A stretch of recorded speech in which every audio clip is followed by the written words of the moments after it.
Giving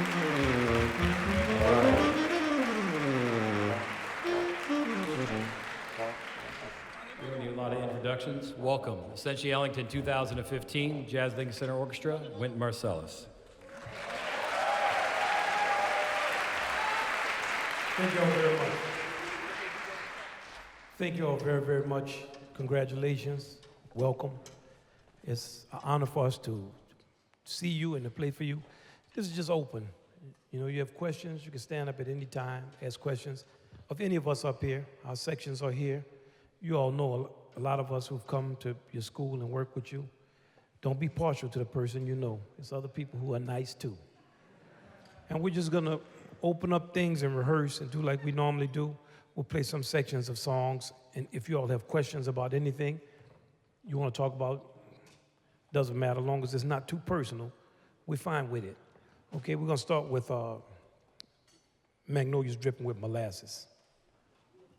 Play some of the music for next year. We're rehearsing it for a concert too, so we say it's a rehearsal, but it actually is.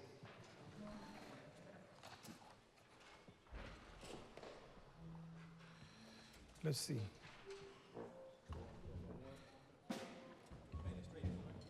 Yeah, let's play it straight through. Unless somebody gets up and starts screaming for us to stop. This is an interesting piece. It features the Charleston rhythm. It starts with a, I don't even know how to describe it, like a chorale. It unfolds into something. We start playing time. It has features long notes, Charleston rhythms, hocketed parts. Hello? Trumpet section break. Trombone. Let's see about it.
don't know what to tell them. That was good, gentlemen. Thank y'all.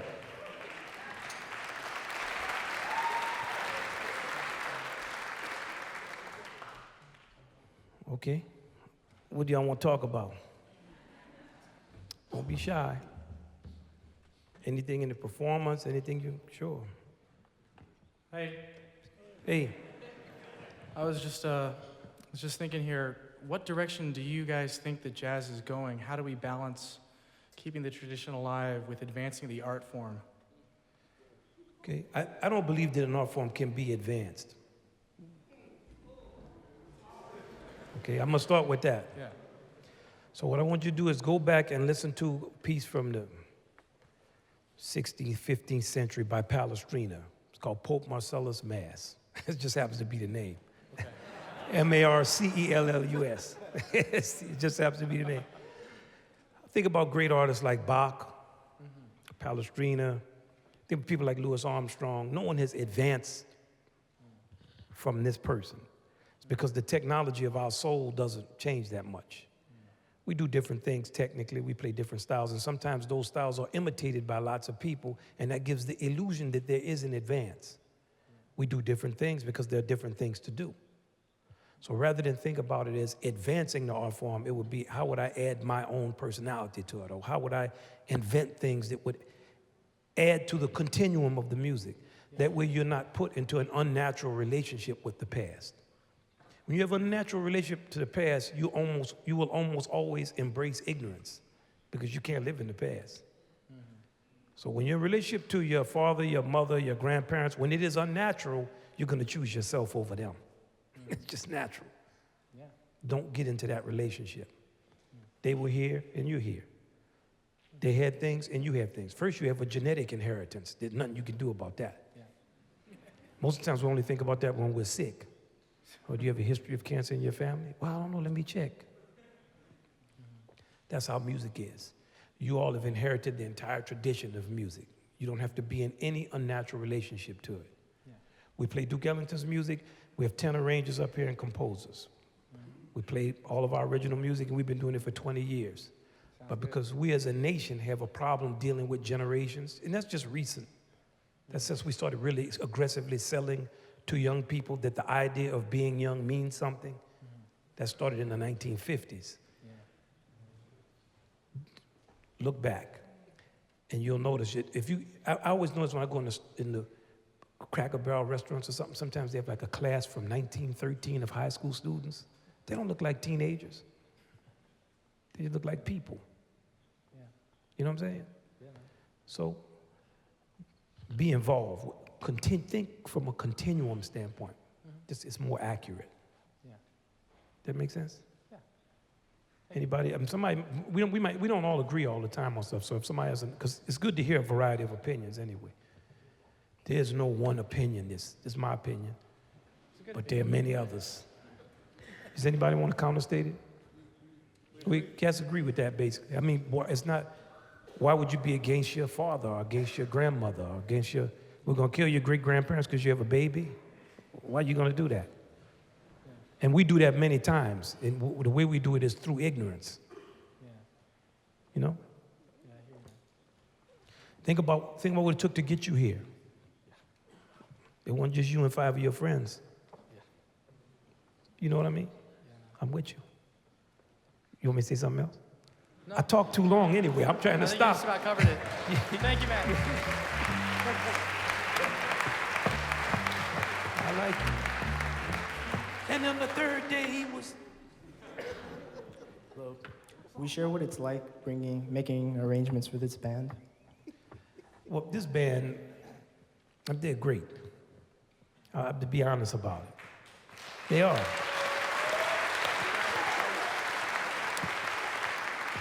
The only one up here who can't play is Carlos. Ali too. You know, I don't know. For me, because when Joe is not here, I've been in the band the longest. But even for Ted and I guess we like the two oldest now.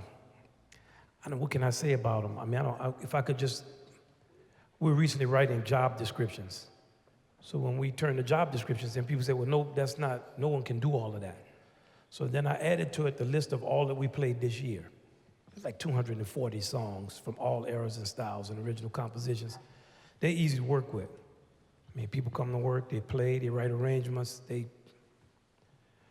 never thought I would be in a situation like this. So for me, to speak for myself, it's a blessing to play with them. And you know, we argue and fight, whatever we do, but in terms of their playing, and sometimes it's funny, yesterday in rehearsal, Elliot and I looked at each other when Walter was playing a solo. Now we play with each other all the time. So I've been knowing Walter since he was 16. So this is how long we know each other. Me and Victor went to kindergarten together. So it goes on and on and on. But when Elliot and I looked at each other, we started laughing because of how much Walter was playing. He looked at me and said, listen to Walter, sometimes we go through a whole night of playing, and for some reason, Elliot is almost always the last person to solo. So when we get to the last 2 or 3 tunes, we all start looking around to see who has not soloed. Okay, people up here, everybody can solo. They solo one time a night. And so we start looking around, because, boy, if you don't get that one solo, you're going to be hungry. So it's almost always, we've listened to everybody play. Then when Elliot plays, we look around and say, oh, yeah, him too. Like, it's just, somebody else maybe could say something. Carlos is very critical of us. You want to say something?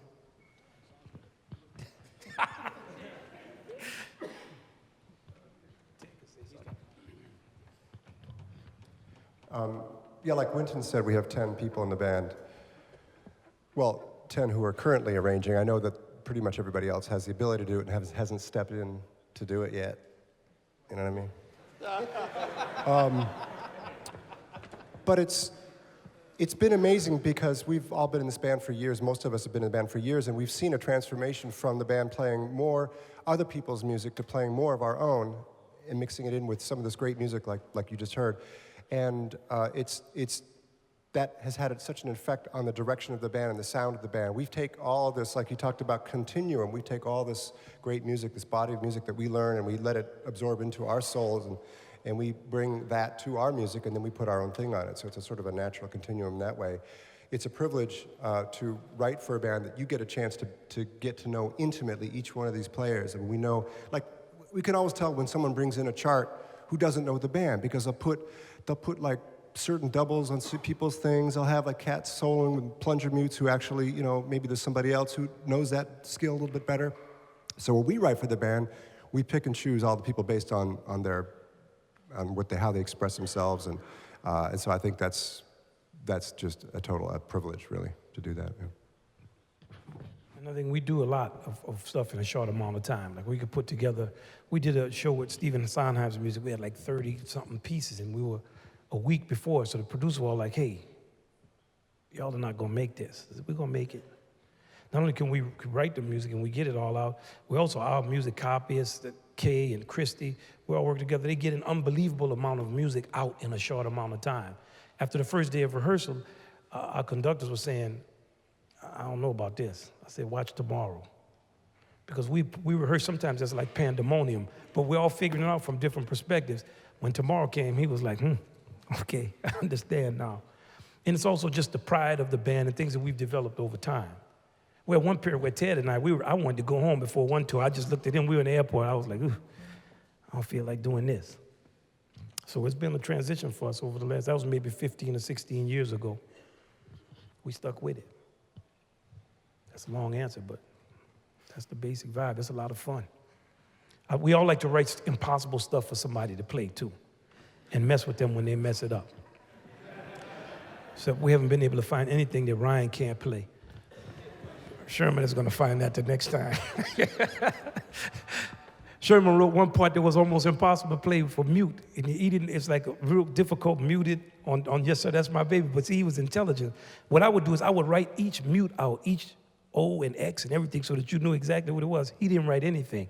He just let Ryan do it. And it came out much better. So that's little things that happen. Like that. How you doing? How you doing, little brother? Could you talk a little bit, Don't worry, it's not going to fight you. It's there. Can you talk a little bit about Art Blakey? Man, what you want me to say? Just how it was being in his band? He was one of a kind. You know, above all, he had integrity.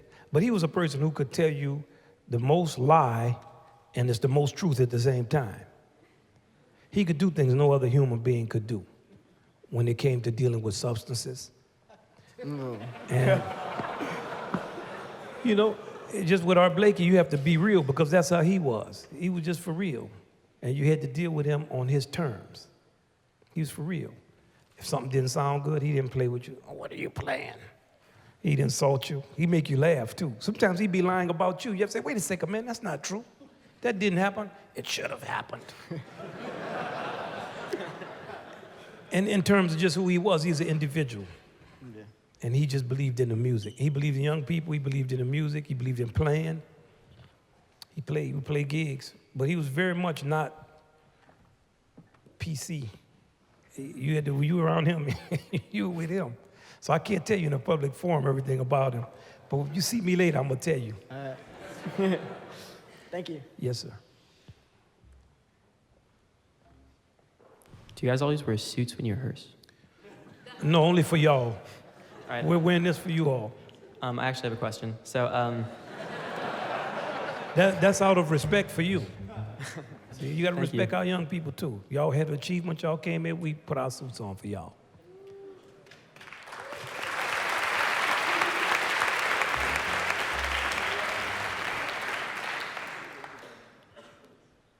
so there's a vast amount of improvisational music out there, and there are a lot of artists who, you know, they label what they're playing as jazz or classical or rock or pop or whatever it is. And do you think there's an extent to which you can play something outside of what is considered jazz and be able to still call it jazz, or is there a level to like? Whatever I know you- a lot of people like criticize, you know, artists like Kenny G is calling himself like a jazz musician because they believe that what he plays should not be labeled as jazz. Do you think there's a form of music that one can play and it's not correct to call it jazz? It's a good question. Now let's deal with the question in terms of actuality. Actually, it is called jazz. I don't like it, it doesn't matter. It is called jazz. That is a fact. There are jazz festivals all over the world, and Kenny G is a jazz musician in relation to what is considered to be jazz now. He plays jazz, he improvises, he knows tunes, he plays on changes. So it is called jazz.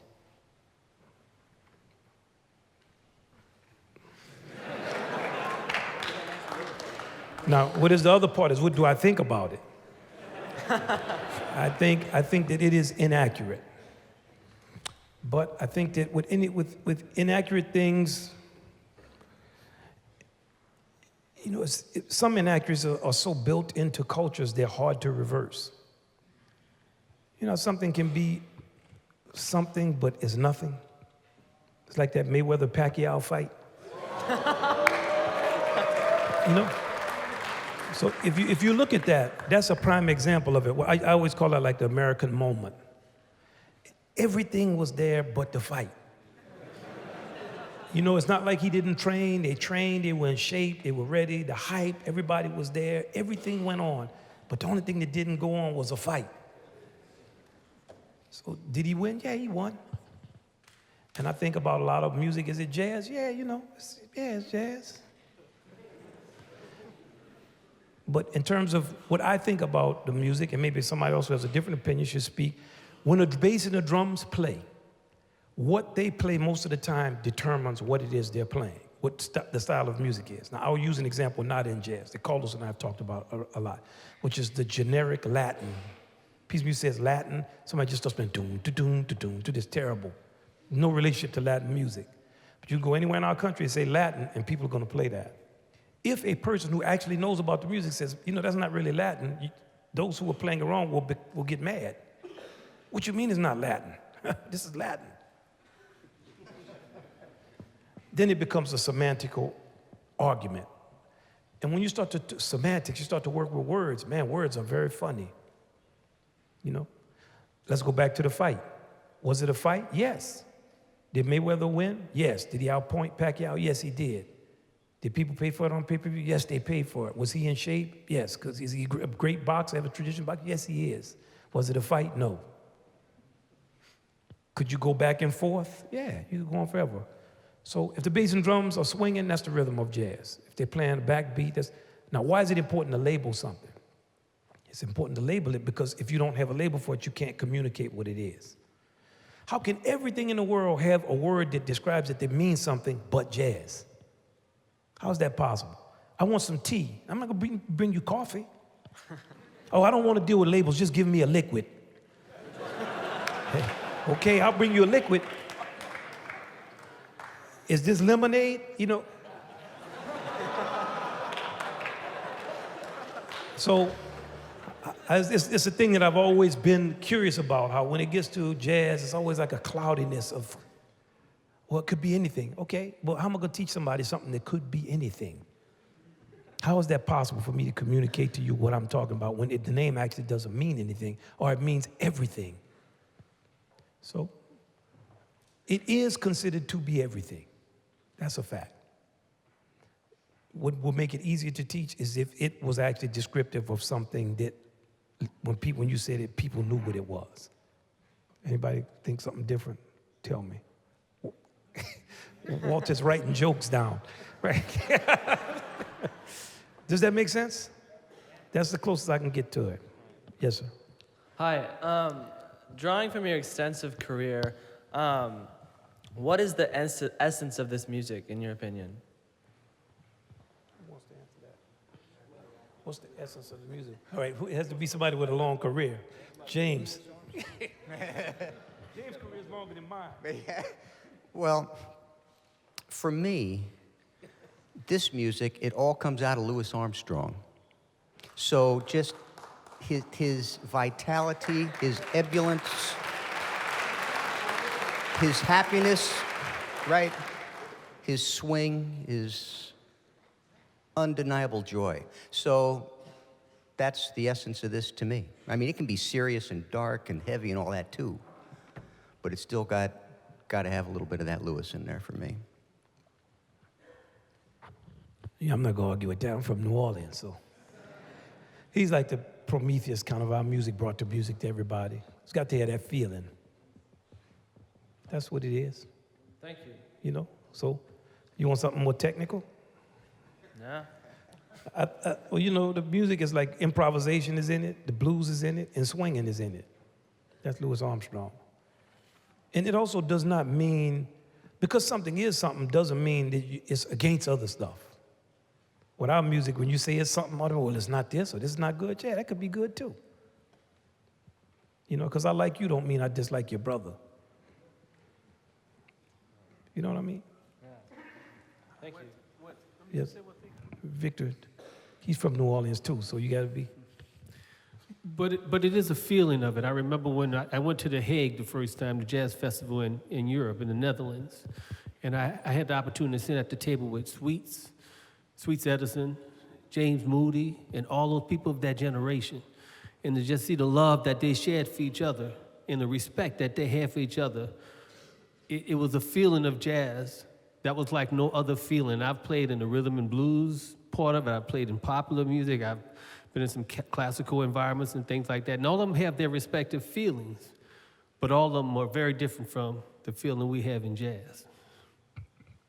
We do have a distinctive feeling that we want to keep in our music. It's individualistic, it's embracing, it's also very harsh. Musicians tell you sound sad, they're very direct about it. You want to know about Art Blakey, he was direct. You need to practice, you're sad. Okay. Okay? Thank you. Yes, sir. Hi. So Clark Terry is a big influence on me, and I was wondering if there's any words of wisdom that he gave to you guys that you can pass on to us. Marcus or Ryan, anybody in the trumpet section want to talk about it?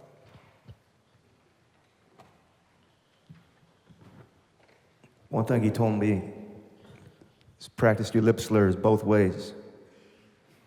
So most people just practice lip slurs like this.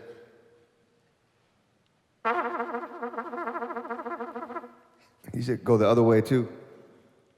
And then combine them.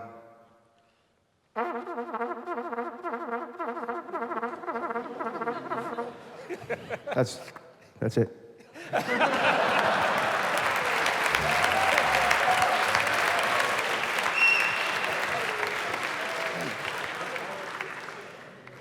Yeah. Ryan is the only person that can do that in this entire world. For real. I met Clark when I was in college back in the 1980s. Wow. And he showed me that there are 5 positions of the plunging mute. First, a lot of young students don't understand that you have to get a plunger and you have to cut a hole in it like this just to get that buzz.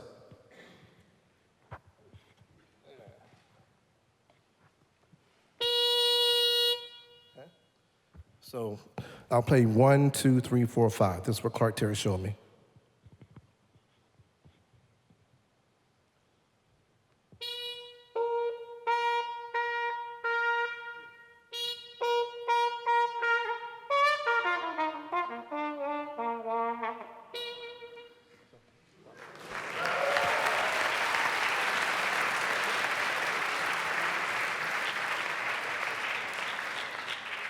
Clark also showed me something when I was pretty young, when I met him, about the plunger. It's amazing how many people that he's touched in our travels that we've done recently, you know, when we went and visited him before he passed. We've met so many people since then who have come up to us and saw pictures on Facebook or whatever of us being with him and spoken with us. It's amazing the amount of people that he touched. One thing he showed me about the plunger, again, back, you know, he just showed Marcus. Marcus just showed you some stuff. He also told me when I first met him to cut a hole in the plunger, and he just had me put a coin inside of it. I was just working with a band earlier today, I was talking to them about it. You put a hole inside, or a coin inside the hole of the plunger, and you can adjust the coin so you can get different sounds with the hole. Hold on a second, Ryan.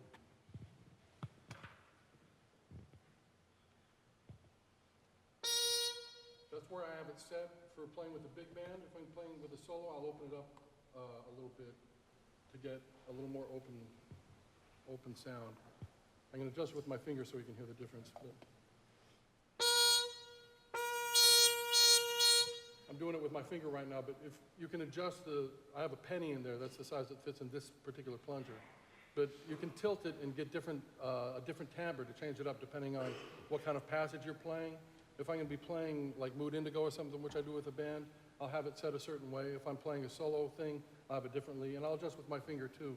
But that was just a little trick that Clark showed me when I was really young, coming up around your age. That's it.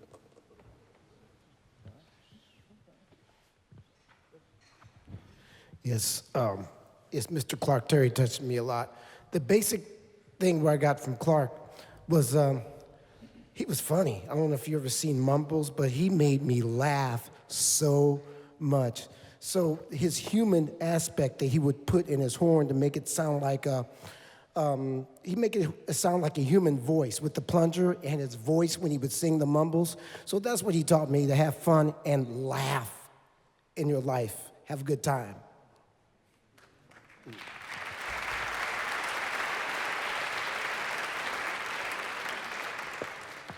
So I met him when I was in high school. It was in the 70s. One thing he taught me is I met him when I was 14. I would go check him out in the club. There's not that many people in the club.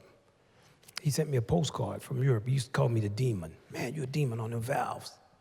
He sent me a postcard, called me the demon. Clark Terry, remember me sending me a postcard from somewhere? When I was 16, I played the Brandenburg Concerto with the New Orleans Philharmonic, and it was in the morning, a youth concert. He got up. His gig went till like 2 o'clock. He got up at 9 o'clock and came and checked me out.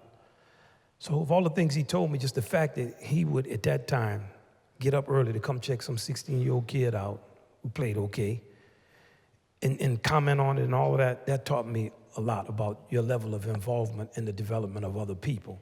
And that's what I think everybody was saying. The first person to tell me about Ryan was Clark Terry. I heard about him as a boy in Iowa that can play. CT said that. And he was involved with all of us. Wasn't just about the trumpet. He was involved personally with us as people. That's it. Yes, sir. Hi, I had a question about improvised music. I guess something that's taught a lot in jazz is that when you solo, you're not really supposed to think in the moment. I guess you just do kind of what comes to you. And I feel like a lot of people have different views on that. So I was wondering, I guess, what you guys think of that. you were told that people who solo should not think. I want to make sure. I guess, yeah, not in. So when you solo, I guess rather than figure things out in advance, you kind of just do what you're feeling exactly in the moment and what comes to you naturally. But I feel like there are varying kind of degrees of what that means, and I just want to get your perspectives on that. I will say a quick note about that. A lot of the thinking you would do would be ahead of time in your practice and your studying of music. It's almost like you would, learn the English language. To convey your thoughts and your ideas, you have to learn the language first. So a lot of that stuff you started as a young child, and it's taking you this long to get to the point where you can just say what you mean. So that's the same thing in music. The same thing about playing jazz. You spend all that time studying, practicing, learning how to use your instrument, which is your voice, and learning the different things that you need to, how to put a sentence together, how to put a line together, how to play over a certain type of changes. What is a change? What is a chord movement? Learn all of that stuff, and then you will be able to convey your ideas without having to think so much about the little small details. But yes, there's some thinking involved even in that. Like I have to think in order to respond to your question. So there's thinking about it. Yeah, basically, you don't want to think about the name of a chord, because by the time you think G7, B flat, or some scale, it's gone. So the whole kind of scale method that we have been teaching for years, that's not a good method. That's like teaching a language by the syntax. The grammar of the language, you use that. And you don't, like what Sherman, basically, so it's important not to confuse thinking about chords with thinking music. And the way you're coming up with your question, you're thinking, because I see you squinting. Somebody's squinting, they're thinking. The best musicians thought the clearest. Louis Armstrong, unbelievable architecture to his solos, thinking in music. Right? Thank you. Yes, sir. Thank you. Yes, ma'am. Hi. That was loud. How and when did you figure out that music was going to be what you were going to do for the rest of your life? He said, when I got the first check. That's when I knew I didn't want to do it. When I looked at that, what? Lord have mercy. Actually, I wasn't under that illusion because I saw my father struggle with it his entire life. So I didn't think go into music to make money. I just watched him. He struggled with it. For me, it was when I was 12 or 13. Somebody else, Walter could say, because his parent, he has.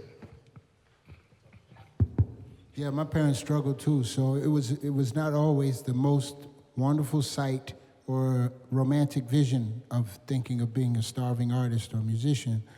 But I think I realized for me that I was going to do music for the rest of my life at the point that I started to understand how good it made me feel to share music with people and how it healed me therapeutically and how important that was to me.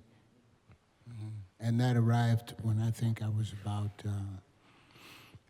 17. Right. I've been playing all of my life. I've been playing for 30-something years. But, when you're young, sometimes you don't realize how important it is, the things that you do. You might even take them for granted until you get older, that you start to realize and appreciate all of the lessons your parents took you to, or those things that took so many years of dedication that start to bear fruit. And that really started to show in my awareness when I was about 17. But I've always, like Winter said, I've always had the fortune of being in a musical family and being surrounded by music. I heard him play when he was 16. He could play. He had dreadlocks, and we all said, man, what's the dude with the dreadlocks on that can play? Then you might hear somebody who could really play one every 7 years or 8. He stood up and could just play, so I don't know what he's talking about, 17. I'm telling you. I'm talking, he was playing. It wasn't like you were like, okay. You're like, okay, man with the dreads on. Thank you. Yes, ma'am. I wanted to ask about the different phases you guys go through when arranging and all of that. like in the beginning, what you guys are thinking and how progresses when through arranging, like till the end. Say it again. I don't understand what you're asking me. How when you're arranging, how you're trying to like convey a message, Oh, I see like what you're how, saying. like the original You want message and how it alters through the. You're talking about how the architecture of the arrangement is designed to convey what you're trying to convey. Okay, this is our most, he always writes the most, when we play his arrangements, it's always some idea he has that none of us would have, and we also have to ask him to always sing his parts. When we look at it, we can't believe what we're looking at. Can you sing that? Then when he sings it, it makes sense. And he's probably our most original arranger. So Vincent is going to answer the question for you, because he comes up with stuff, man. I don't know about that, but I'm sure everybody up here, everybody who writes has a different process in organizing their thoughts before they put it into an arrangement. But the reason that mine come out like the way that Wynton described is because I sing everything that I write, or I whistle it.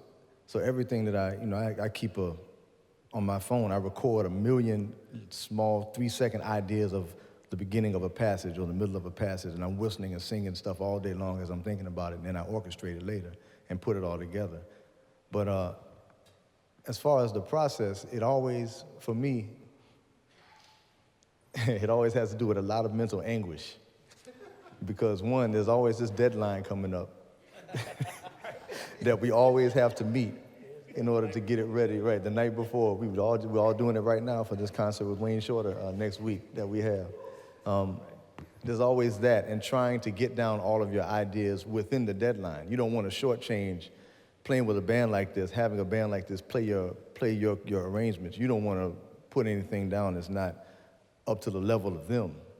So you want to just your own pride, just playing with such great musicians, makes you want to put as much into something as you can. But you also have this deadline, and you have to send it off before, by this deadline. So for me, it's a balancing of those two things. I want to make sure that I can utilize as many of the voices in the band as I can, because everybody has such a distinctive voice, and that creates such a distinctive thing in the power of the collective, to have all of these distinguished voices that all can sing out and be individual within the collective at any time.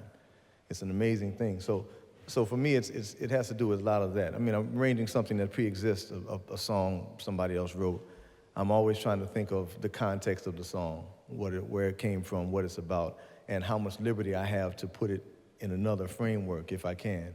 But for the most part, I'm thinking about the cats in the band also, and how I can use them and the things that they can do. Ted Nash and Sherman Irby both play piccolo. And there are 2 piccolo players in a big band, and Victor's playing some piccolo now too, so I gotta start writing some 3 piccolo stuff now. I didn't think about that. But just to have that as an option, you start to think of things like that. Man, how can I use that? How can I get that voice on piccolo, on this instrument or that instrument out there? So it's always a balancing of all of that for me. And we had a good arrangement done, composition done for this year's festival, and the composer of it is here. Matt Wong, I want to recognize him. Stand up so people can see you.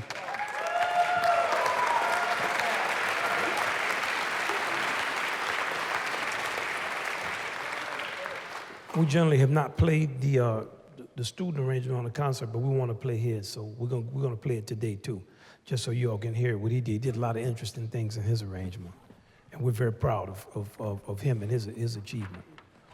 So my process is a little different from Vince's. I chart mine out. I want the brass to be here, Vince play right here. This one I kind of write it out and follow that. But he comes up with a lot of interesting stuff. It's very original. Good luck. Thank you. Yes, sir. Yes. When you guys are having a really bad day or are feeling distracted from whatever type of stress, how do you separate yourselves from that when you sit down to practice or rehearse? It's our job. So at a certain point, we've grown. Like, sometimes we have a hard time. We'll be messing something up. Like, we'll be looking around like, man, what are we doing?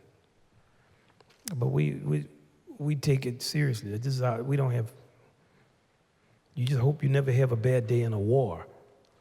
But playing music, you survive that. You know, so we're professional. So we also catch up for each other. We kind of have a sense when one of us is struggling. And sometimes I might say, like I sit next to Ryan, I said, man, I'm struggling tonight. Or we work with each other. You know, I mean, we all have different things we have to deal with. But believe me, we have struggles. Sometimes we have personal struggles. We'll be on the road, somebody will be struggling, we argue with each other, or something is going on. Somebody have a very bad attitude. It's life, we're human beings. Most of the times we get Montezuma's revenge, hit half the band. You know, sometimes I think Ali was really sick in Brazil. We got to play the gig. We try to, you know, we all go through things, but we work with each other, so, yes. My question is, how do you prepare yourself and like get yourself known enough to be in a band like this or, you know, another big band? You got to be around the music. You know, in my tradition, like how did I get known to play with Art Blakey? I got around him. You got to get around and let people hear you. This music, it has a social component to it. Get around it. It's not organized like in a lot of the ways. We don't have like a canon of stuff that's like, I knew when I was 15 basically what the trumpet audition for the Chicago Philharmonic is gonna be the next time there's an opening. There'll be some newer pieces, but the pieces that I learned when I was in high school, Beethoven, Lenore Overtures, Stravinsky, Petrushka, Pines of Rome, it's basically the same now as it was then. The same 25 excerpts, maybe there are 5 extra ones. And our music, you know, what are the 25 excerpts? So you got to get around the music. Herlin Riley was one of the founding members of the Jazz at Lincoln Center Orchestra. He has 5 kids and many grandkids now. So he had like a very youthful type of spirit and knowledge. And one time he and I were discussing about, you know, the particulars about jazz. And he said, in order to be a jazz musician, you have to realize that when preparation meets opportunity, you have a possibility before you. So you have to be well prepared. So when that opportunity knocks, you can take advantage of it because it may not knock twice for you. Yeah, you gotta really wanna do it. Like my roommate told me, it was a guy named Akira Tana, played drums. I was 18. We used to sit up and look at Twilight Zone and Star Trek. Came on at 1 o'clock in the morning, sitting at this table looking at a little black and white TV, and he said, man, if you're gonna learn how to play, you need to figure out how to get in Art Blakey's band. I said, Art Blakey hired me, man. I'm too sad to play with him. He said, you need to go down there. They playing at McKell's and stand around till they look at you. And he talked to somebody, said, let this dude play. I played, I was just sad. They played Along Came Betty. It changed keys like this is in the 70s when we were just playing on sus chords. Man, I didn't know what he was playing. You know, Art Blakey looked at me and was like, oh, Lord, have mercy, sad. And then he said, we're gonna be in Boston next weekend. I was in Boston, man. I wanted to learn how to play. He didn't say, come play with us. We in Boston. Okay, I'm in Boston too, boss. Get around it. Yes, sir. What are your earliest musical memories? Oh, hold on. Not good ones. Just really quick, I wanted to piggyback onto that. It's something that same example will apply to anything that you want to do, any profession that you want to do. If you want to, whatever you know, I'm looking at everybody in here, maybe 15% of you might decide to be musicians, and the rest of you will decide to take up some other profession. Whatever you want to do, you find the person that's doing it, and you let them know that you want to do it. You go up to them and say, you know, hello, sir, I would like to do, or ma'am, I would like to do what you do someday. But you make sure that they see your face and equate the desire to do it with your face, with that face. And those, you know, as much as we're in the digital age, technology age, that person-to-person contact means more than any of that. And so the more you go up to people, just like he went around Art Blakey when they were playing down there, and he said, sit around, Akira Tana said, sit around till they look at you. Once they looked at him, and he saw that case, okay, now he wants to play trumpet. Okay, I see, he's not just sitting here looking at us. So go up to him, if it's an accountant, if it's a lawyer, whatever it might be, if you decide to do that, go up to them at some point and just say, I'm aspiring to do this, and I'm aspiring to do what you're doing, and you know, one day I hope to do it. So make sure that they know that. Make sure that they see your face and equate that with the desire to do it. I did that in my career. I told Frank Foster I wanted to play with him when I was 15 years old, and I ended up playing with him when I moved to New York City. And I told a lot of other people I wanted to play with them and didn't play with them. But I did tell a few and it panned out. So, you know, make sure you go up to people, shake their hands, look them in the eye, and tell them that you want to play with them or that you want to do what they're doing. And that's also true even at this festival. You're going to meet people, you're going to see them. You don't know. You'll see them your entire life. 17, 18, 16, 15. Meet people. Shake their hand. I know this is the computer age. Everybody looking at their digital devices. That device is only going to go one way. When you get that two-way experience with a person, put that device down. Get with that person. Get this contact. You're going to see him.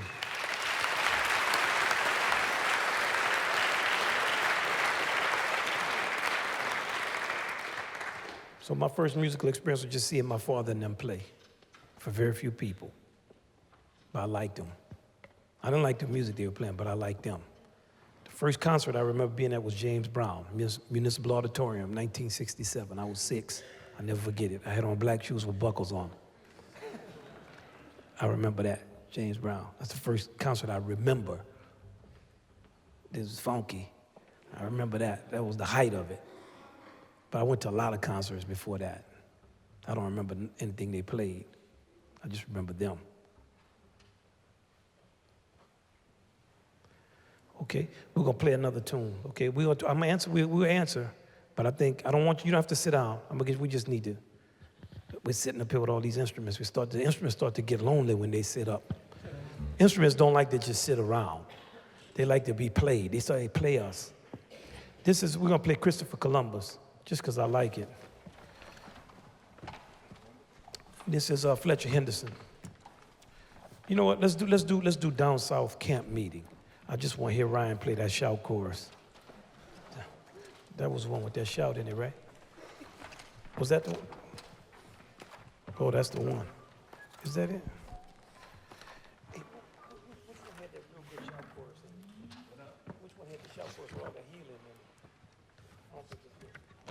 This has the St. Louis. No, it was another.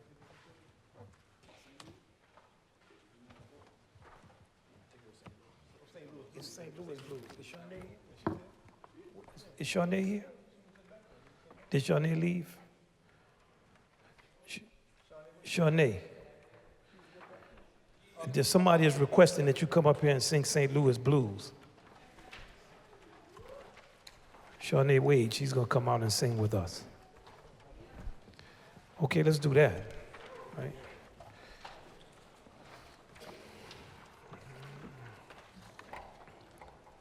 All right, come on, Shanae.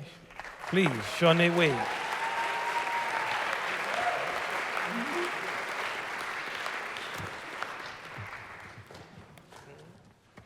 Hello.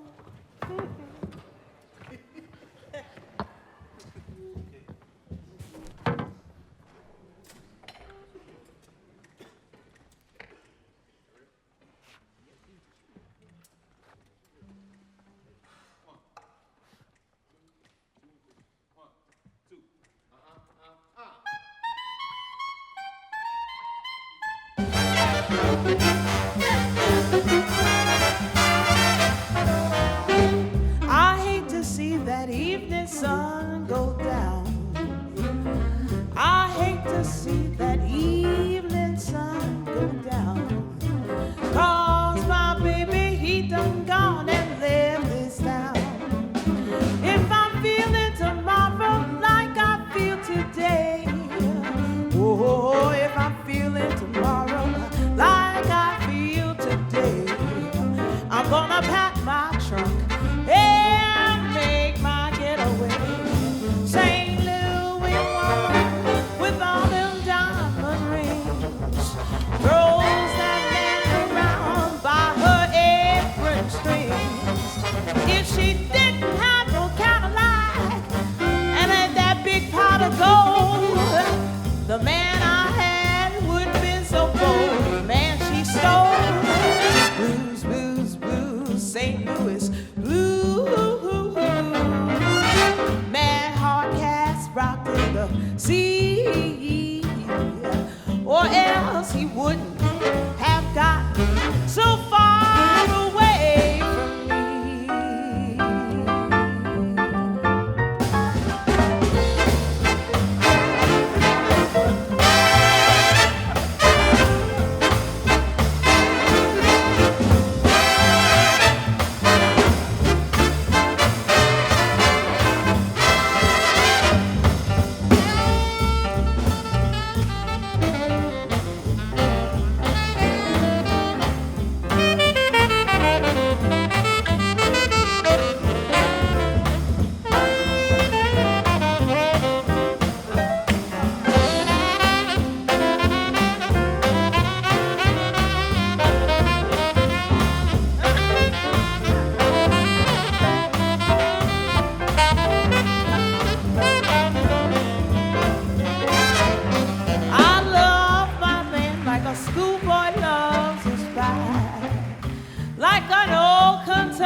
Shawnee Wade.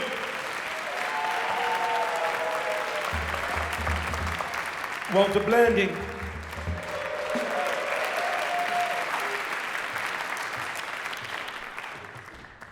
I just wanted to hear that Tootie section. Yes, sir.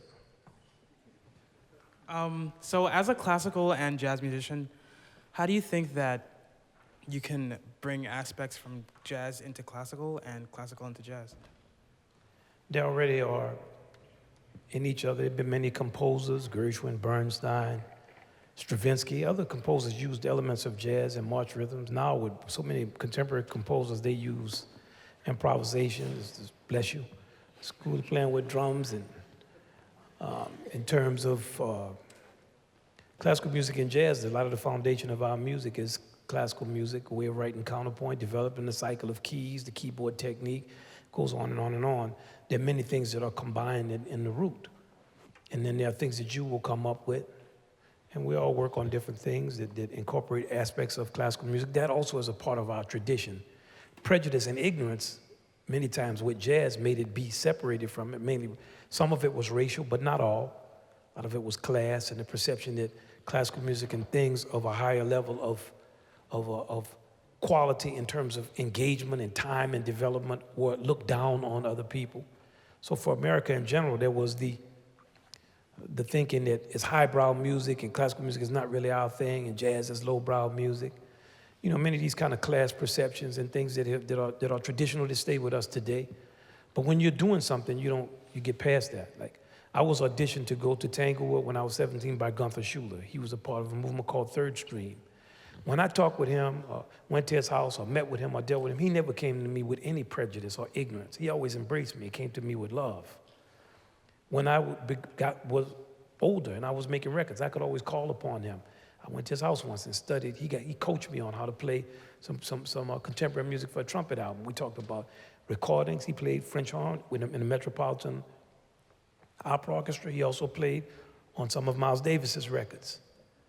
So the whole kind of feeling of division, of course it exists, but there are always musicians who didn't do that. And I can tell you that same thing is true with conversations I had with Leonard Bernstein. It was never, how can we keep the music separate?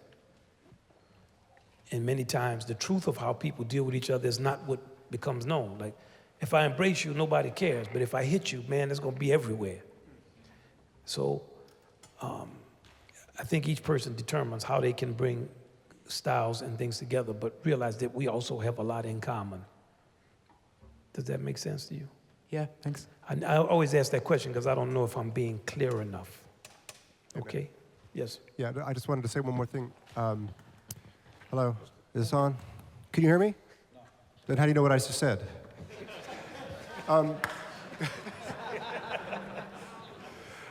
Has anybody here heard Darius Milhaud's music, like Creation of the World?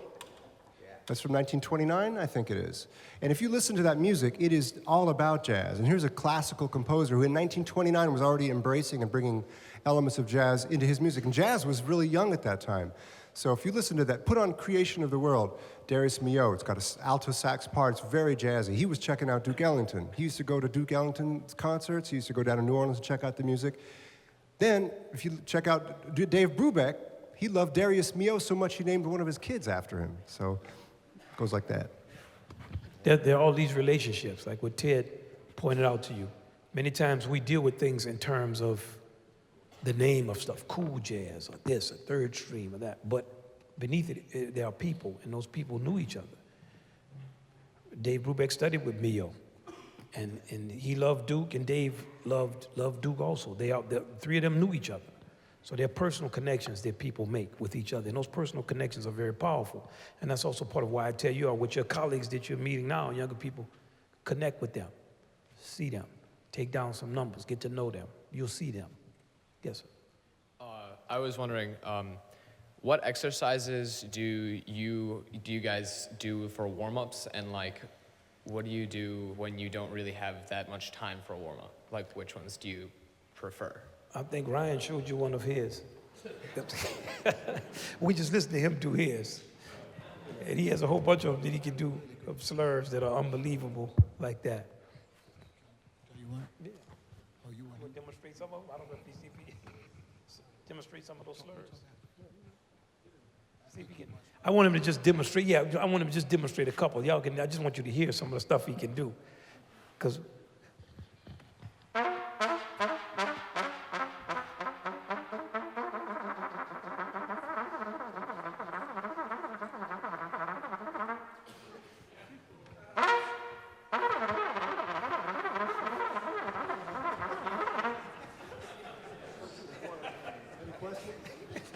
You asked about if you're in a hurry.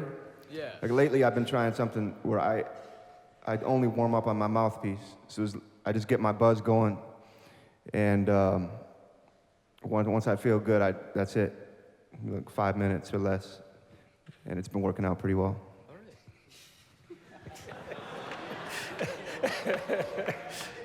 But you know, he has a. I mean, he's one of a kind. Trust me. I don't know if what he does helps us, because he's a nat man. He can also remember music we played 5 years ago. I have to say, man, you remember that? Yeah, man. We played that 5 years ago one time. He played it exactly perfect. That's him. I don't know if you play trumpet? Trombone. Trombone, okay. Let me sit down.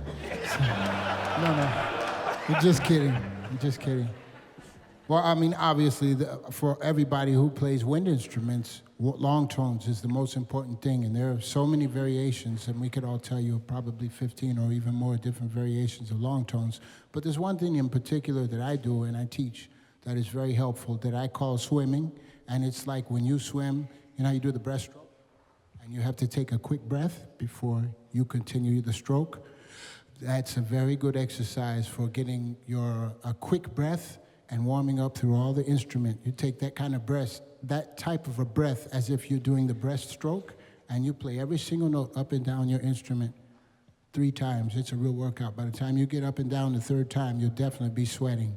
Should I give an example?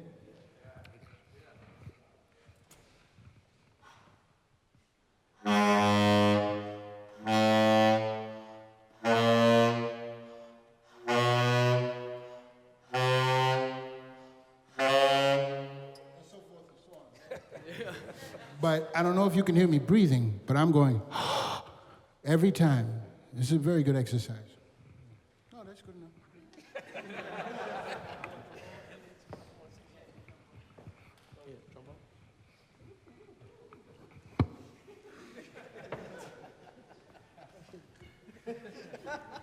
Ali does a better impersonation of me than I do. So actually, Chris and myself did a lesson on the Academy site about warm-ups for trombone, so I'm not sure if you checked that out, but a couple of things that we talked about was having a purpose for the exercises that you do, giving them a purpose, and just understanding what they do. So just saying, okay, this one may help me with my air or gets me thinking about air, this one works on flexibility. So you're not just randomly doing exercises or etudes that you've learned, and then after 10 minutes, you're like, okay, now I feel like I'm warm. You actually have a purpose behind them. So if your chops feel tight, or if you feel like you're not really thinking about breathing right now, you lean towards a specific exercise that helps that aspect. So it's not necessarily doing different exercises, but just understanding the ones that you already are doing, like what effect they have on your warm-up. One thing real quick about having, not having a lot of time for warm-ups. You're all in your stage right now where you have all the time in the world to warm up. Okay? Right now, for a lot of us, warming up is having a cup of coffee in the morning as you get in the car to go to your gig. That's our warm-up. But now you all have the time to warm up. Take the time.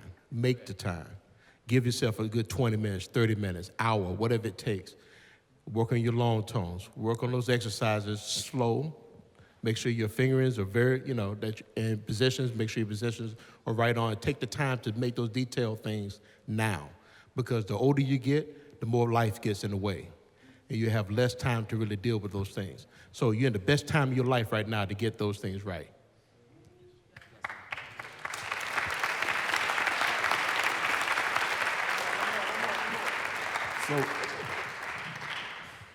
So normally when I work with students, I ask, right. Normally when I work with students, I usually ask them what are their weakest aspects of their playing. So I'm gonna ask you that question. What is something that you struggle with? Probably technical playing, like real fast notes, especially on the slide. So, Well, one thing that you can do is when you're working on scales or when you're working on passages, or mostly when you work on your scales, is you want to try and develop a way that you can play in a circle. And what I mean by playing in a circle is like you always have to think like a cellist or a bassist. When they bow, is that they use the whole bow before they switch to the next direction. See that? Yeah, you hold the bass up and do it now. The bass, no, the whole bass. Hold the bass. Yeah. Now bow.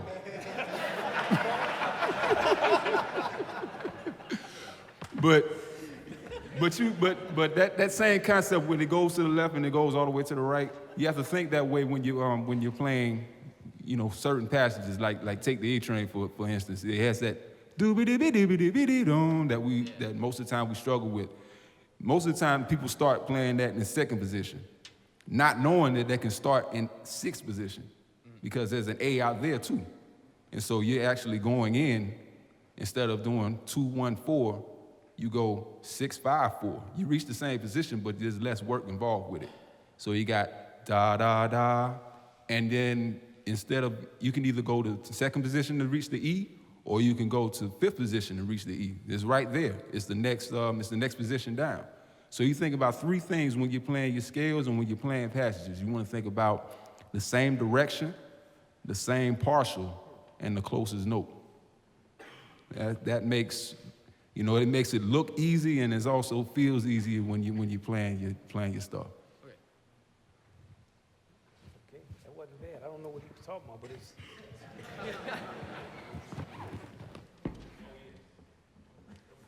Hello. What advice would you have for those of us who are really committed to making innovations in the music as well as contributing our own sound on our instruments? I meant through composition. Once again, we get to this kind of conversation. When I was 18, I met Michael Jordan. Michael Jordan was, I was 19. I was 19. He was 18. He had played 1 year in college. I was just turned 20. I think he's a year younger than me, 19. He said, man, he was talking to me in the apartment. He said, man, when I get in the NBA, I'm going to teach people how to play basketball. We started laughing. How many people say they're going to teach people how to play in the NBA? Now, if you're talking to Beethoven when there's a test that Beethoven took when he was a kid. His teacher was Albrechtsberger. And Beethoven did on a harmony test okay. High school students all over America who study theory could have done better than him. The next year, he wrote the Opus 18 quartets. No one could ever write anything like that but him. If somebody says, I want to be like Beethoven, man, yeah, great. I want to innovate. I want to be like Charlie Parker. I'm all for you being like Charlie Parker. No one is ever going to tell you how to do that because they don't know. If they knew, they would do it. But when you set a standard for yourself of success, of being like Charlie Parker or like Louis Armstrong, so you don't want to just have your personal sound, which is much more achievable. Many more people have a personal sound than have innovated on the level of, in the history of classical composition, how many musicians you have like Beethoven, like Bach, like Wagner. You have some, but if you want to be one of those, why not? But good luck. I mean, that's difficult. I applaud that. No one ever discourages people from being those people. But for some reason in jazz, there's this use of that word like it's, I want to hit 75 home runs. Oh, okay, great. I want to do that too. But I'd like to hit a home run.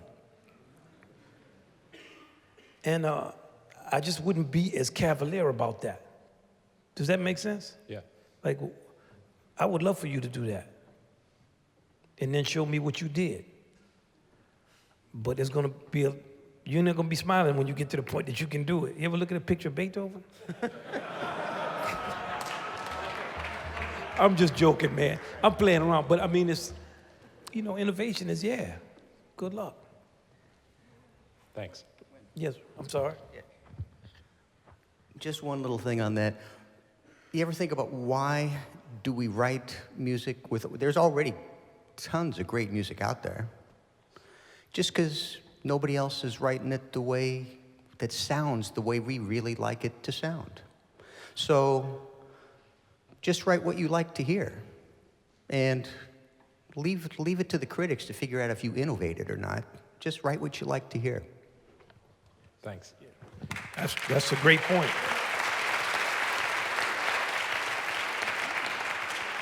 That's a great point. Because there's a lot of eccentricity that's presented as innovation.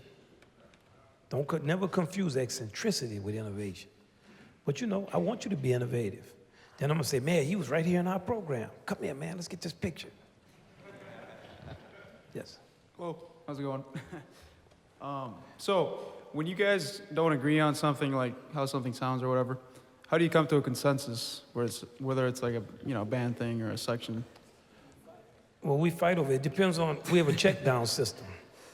Okay, let's see what the check down system is. Okay, if it's the person who arranged it, they're the check down. So if Sherman wrote an arrangement and we don't agree on it, he says play it long, we play it long. It's his arrangement. It's his, or follow the lead trumpet. But basically, when the lead trumpet is playing, that's the beautiful thing about jazz is that when you start playing, there are leaders that are there, so you're gonna follow them. I'm fourth trumpet. I'm going to follow Ryan Kaiser. Doesn't matter whether I like whether a note is long or short, I'm gonna follow him because that makes the music sound good. I'm gonna trust him and I'm gonna follow him. When Ali Jackson makes a decision, it does not make a difference whether you like it or not. We're gonna follow him. So me and him had an instance in the last concert where I was soloing and he was just burning out while I was playing. He played for a long time. I didn't like the fact that he was playing that long, so I stopped in the middle of what I was playing. That's anti-jazz. That's like something that's not our music. In our music, you deal with the moment that's in front of you. So I got 2 or 3 text messages from cats in the band later, like, hey man, what was up with you and your solo? They didn't know what happened. And then I had to apologize to Ali. It's our music, like, you know, he's trying to play. You can't. So we disagree on stuff, but we want to sound good. So once you start playing, you know, the drums is the leader of the band. You're going where those drums go. And the soloist is the leader of their moment. If Sherman starts to solo a certain thing, he wants a certain thing. He wants Ali to play it a certain way, or Carlos. That's how our music works. And in terms of just the type of senseless, stupid fighting for no reason, we don't have the time really to do that. And also, we're just too old for that. Like, at a certain point, we just don't do that. We really don't. In the earlier years, we had more of that. But now we never have that. I mean, that's pretty much, Thank you. Yes, sir. Yes, my little lead trumpet player that can play. So what was it like for you to become a jazz musician when your father was a jazz musician before you? Great for me, but my daddy was always struggling, so I wanted to help him. You know, I loved it. I loved him. I loved how he was. You know, he's not the most emotional person, but I loved going to gigs with him. I always tell the story, the lesson I learned from my daddy was at a gig. I was playing a funk band. By then, we always were packed with people. Him, you know, it was always the same 15, 20 people. One night, he's playing a club called Lou and Charlie's on Rampart Street. It got down to like 2 o'clock in the morning. I was the only one there, and one guy was drunk. I went over to the piano and told my daddy, come on, man, let's go. Because he would just close the door to the club when we would leave. And my daddy said, man, this gig ends at 2:30. I was like, man, nobody is here. I pointed to the room. We looked out into the empty room with him playing with the one guy. He said, go sit your down and wait till I finish playing. So I went and sat down. And you know, for some reason, for that 30 minutes, I actually listened to what he played. I looked around the club. It was 30 minutes of it, so it wasn't like 5 minutes. And I thought to myself, why would somebody sit in an empty club and play this good for 30 minutes for nobody, but somebody like me who's not listening? And it made me understand, yes, something about the music and about who you are as a person. So for me, the foundation of everything I do in the music comes from my daddy. So I don't have like the kind of angst people have toward their parents sometimes. I absolutely love and embrace my father and his struggles. And once again, he's not a kind of rah-rah, my son, that's not his vibe when he's around you. But I just saw him struggle with the music. And that I've been blessed with the opportunity to follow in what he did. And that I've been blessed with the opportunity to play with great musicians and to work with great people. That's a blessing. Because my father, he could play, he knew about stuff, he was smart, he was engaged, but his life was a struggle. A lot of kids, no money to music, people don't want to hear it. And I don't take it for granted. When I'm talking to you, when I saw your father, just to give you an example, I saw him maybe a month ago and he said, "You remember me?" I said, "Man, every time I see you, you ask me, do I remember you?" "Yeah, I remember your daughter can play. I remember when I saw y'all and she played for me at X and X. Why? I remember that. That's important." It's like what I told you I remember from Clark Terry. He didn't have to come hear me play. You remember. And yeah, for me, it was great. It's a blessing for me to have a father like him. And also in my neighborhood, guys would say, "Man, can I come to your house to see what it's like to have a father?" So I didn't take my daddy for granted. And he would do all kind of, he couldn't throw a football. Damn, you just did not want him anywhere around a football. Man, he's terrible playing football. Me and my brother would go out and play. My daddy would be the stationary quarterback, and we would all accuse him of cheating on whoever won. But his passes were so sad, it was like, how could you catch one of them? So one thing I did, I learned how to throw a football when I was young. I said, my kids are not ever going to look at me and say, I'm throwing sad passes. But in terms of as a person, yeah. So that's how I felt. And, I'm talking, but other people have parents that are musicians. They feel that way. Walter had a story he tells about his daddy with the violin. Oh, yeah. I think one of the most influential things my parents have given me, being musicians, is a sense of integrity, and that goes way beyond the scope of music. I remember seeing my father relentlessly practicing, just practicing. He was a very original musician. He had his own style. I'm quite different from him, but in some interesting ways, since I come from my parents, like you do, I've inherited some of those wonderful things. So I think that no matter what your parents do, it's like what you said earlier. I mean, it's like a heredity. There are some things that we inherit from our family, and you take the best that you can from it and put it into the music. One of the most beautiful things about appreciating and learning music or the arts is that it gives you something that goes, as I said, way beyond the scope of music, which is a sense of being able to have a sense of accomplishment. Learning something new is a profound way of discovering yourself, and in the way that our parents do that and whatever they do, we can also do that through the music. Mm-hmm.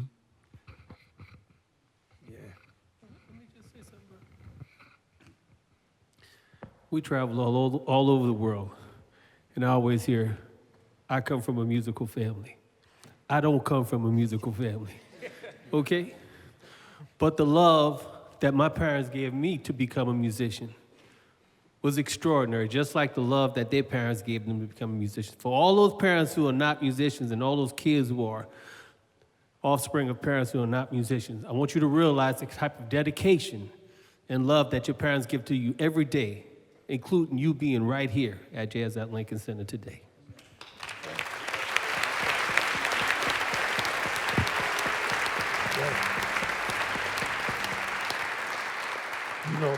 That's right. That's why I hate a lot of times, and it's not because I've gotten older and I have kids, but I've always hated the whole generation gap concept. I think it's so stupid. You're going to separate me from people who are paying for everything?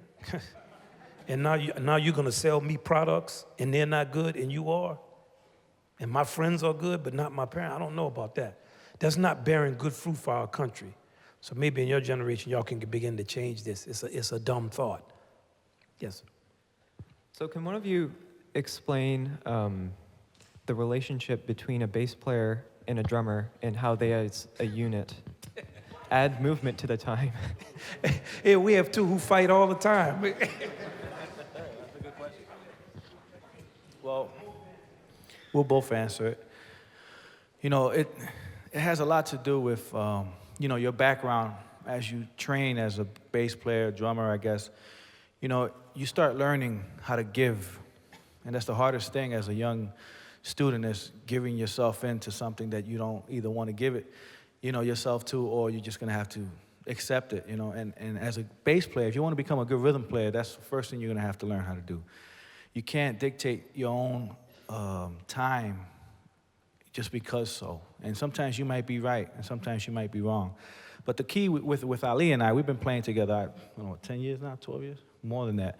And, we fight constantly. I'm always looking back at him. We're screaming at each other. We're laughing. He's throwing a stick at me. I'm kicking something. But it's so minute, the stuff that we fight about. But because we love the music so much and we respect the style of music that we play, we always constantly try to figure out what's the best possible way of playing together. It's hard. And, it's the closest thing that you become. It's an intimacy that you have with one another. It's really close, because you're trying to get into somebody's way of playing, and it's very complicated. So a good practice is to don't approach your time and your own willingness to somebody else. Open up and start figuring out somebody else's time and try to figure out if you could, work together. I'm gonna give Ali.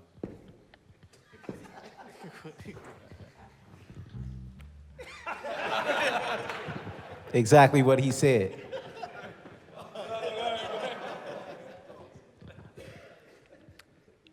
I mean, basically is what Carlos was saying. I feel like for drummers, for all of how many drummers? And let me see where y'all at. Okay. And basses? All right. I think it's very important that you develop a very strong concept of time first. So there's lots of different ways to feel time. So rhythm is infinite. We have 12 tones in Western harmony. With rhythm is infinite in the way that you can feel a quarter note. There are lots of different ways that you can feel it.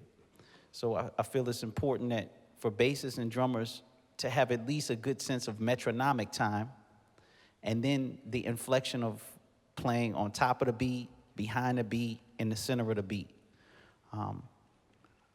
That's very crucial, because what that will do is it will allow you to be empathetic to someone else's time. And so every tune that we play in every era of jazz, they played a different kind of way. And every style is different. So, and every inflection is different. There's lots of nuances in the music. So the more comfortable you are, the better the music will sound. I mean, we could demonstrate. Y'all want to hear a little demonstration of that? Yeah. All right.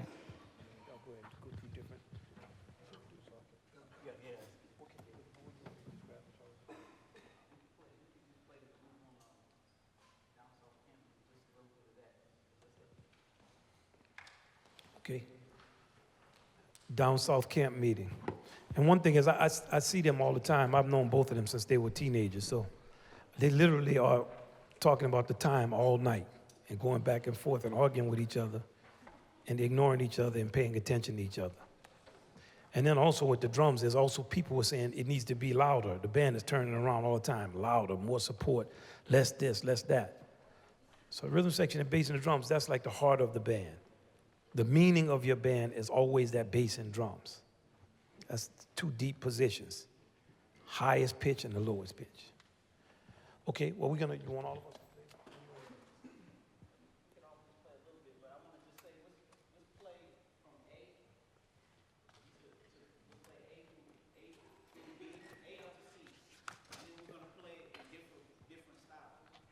Okay, we're going to play from A to C of Down South Camp meeting.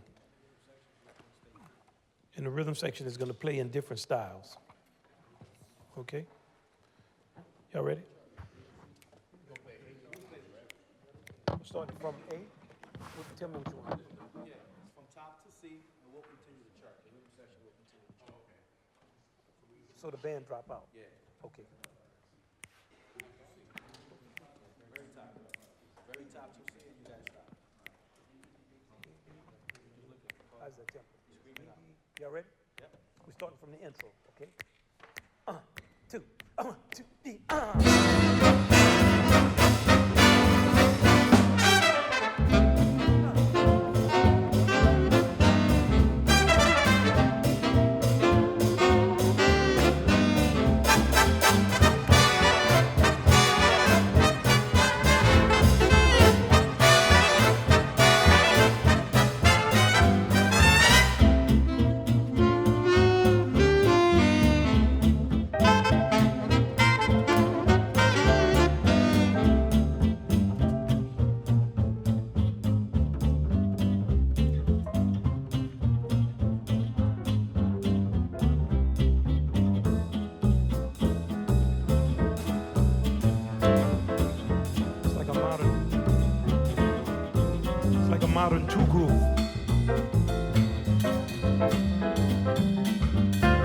that is.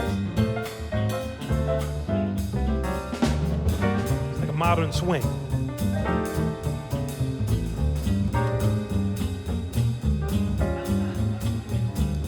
Stop time.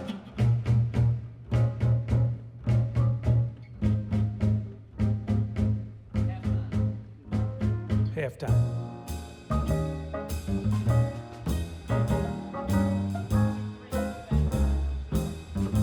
Two, three, clave at a fast time.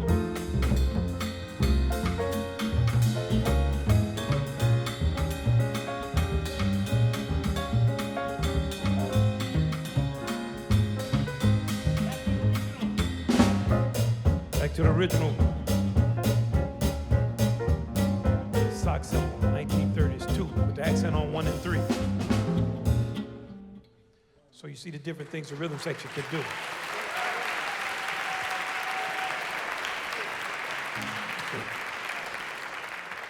I think we have time for 2 more questions, right?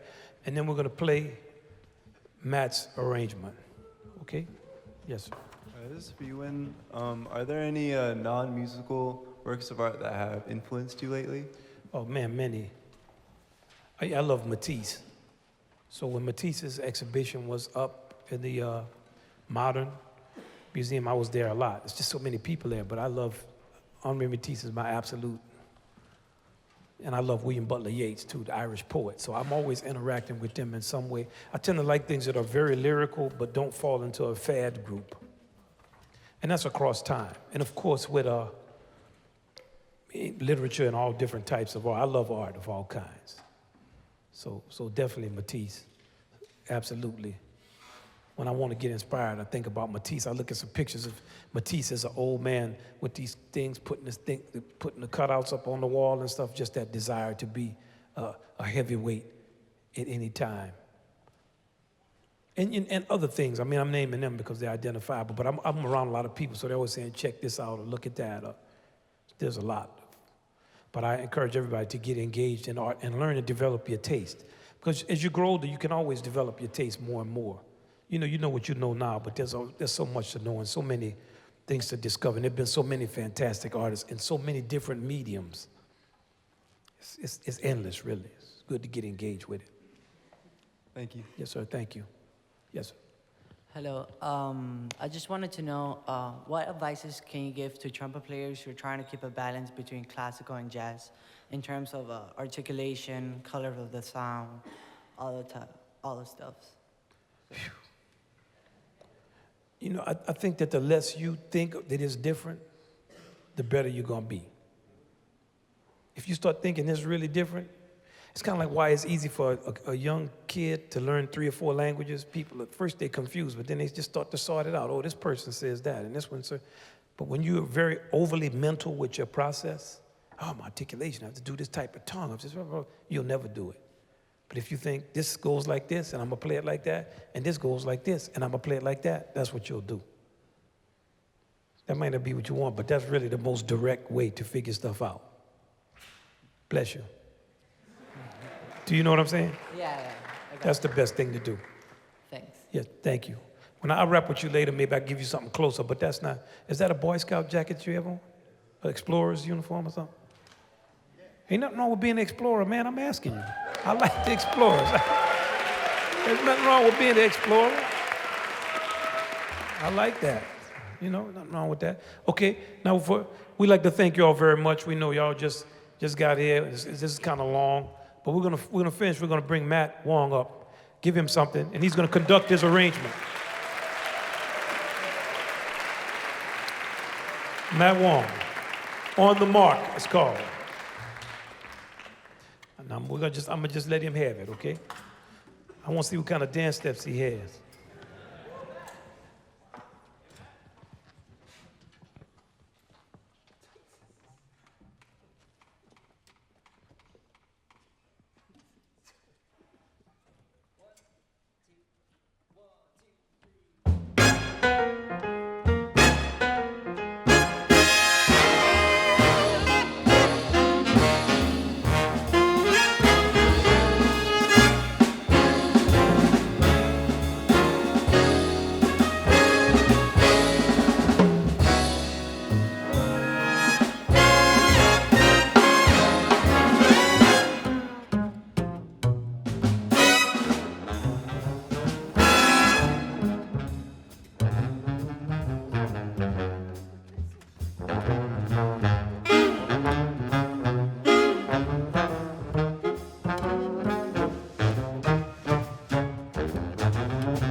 Matt Wong.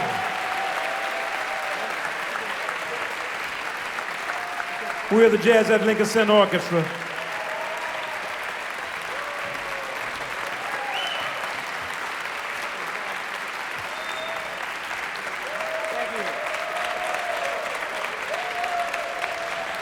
Thank you very, very much. We look forward to a great festival. Thank you very, very much.